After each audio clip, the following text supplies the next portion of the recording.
అగ్రవర్ణ కులాల వారు బీసీ యుద్ధబేరి సభను అడ్డుకునే ప్రయత్నం చేస్తున్నారని తెలంగాణ బీసీ ప్రజా సంఘం రాష్ట్ర అధ్యక్షులు నాయని భరత్ అన్నారు. బీసీ యుద్ధబేరి సభను విజయవంతం చేయాలని వరంగల్ ధర్మారంలో మీడియా సమావేశం ఏర్పాటు చేసి నాయని భరత్ మాట్లాడుతూ రేపు బీసీ కులాల హక్కుల కోసం జరుగుతున్న బీసీ యుద్ధబేరిని ప్రతి ఒక్క బీసీ కులస్తులు మద్దతు తెలిపి యుద్ధబేరి సభను విజయవంతం చేయాలని పిలుపునిచ్చారు. తీన్మార్ మల్లన్న అడుగులో అడుగు వేసి ఈ యుద్ధబేరి సభను విజయవంతం చేస్తామని ఈ సందర్భంగా ఆయన తెలిపారు.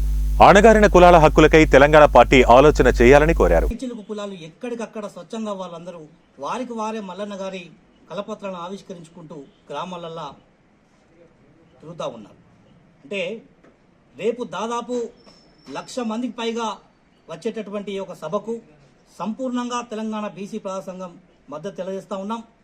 పెద్ద ఎత్తున కూడా మరి ఇప్పటికే ఎక్కడికక్కడ కార్యక్రమానికి సిద్ధం చేసి పెట్టినాం. ఈ సందర్భంగా తెలియజేస్తా ఉన్నాం.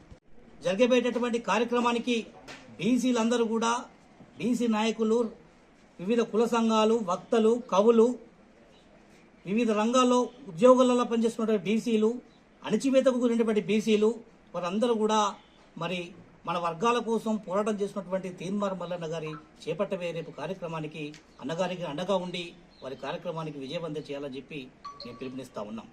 ఇలా అదేవిధంగా ఇలా కొంతమంది అగ్రవర్ణాలు భయాందోళనకు గురి చేసినటువంటి సందర్భాలు మీకు తెలియదు కాదు. ఇవాళ గ్రామాలకు వెళ్ళి బీసీ నాయకులు ట్రాలీలు పెట్టుకొని ఆటోలు పెట్టుకొని సిద్ధమవుతున్నటువంటి పరిస్థితులలో కూడా కొంతమంది అగ్రవర్ణాలు బెదిరింపులు కూడా గురి చేస్తున్నటువంటి విషయాన్ని మీకు సందర్భంగా తెలియజేస్తా ఉన్నాం. ఏది ఏమైనప్పుడు కూడా రేపు జరిగేటటువంటి యుద్ధ పేరుతో ఒక కదలిక ఇప్పటికే మల్లన్న గారు ఒక కదలిక తీసుకొచ్చిన విషయం మీకు తెలుసు. మీడియా అందరూ కూడా రేపు జరగబోయేటటువంటి ఈ యుద్ధవేరి కార్యక్రమంతో బీసీలు మరో కొత్త చైతన్యాన్ని తీసుకురాబోతున్నారు.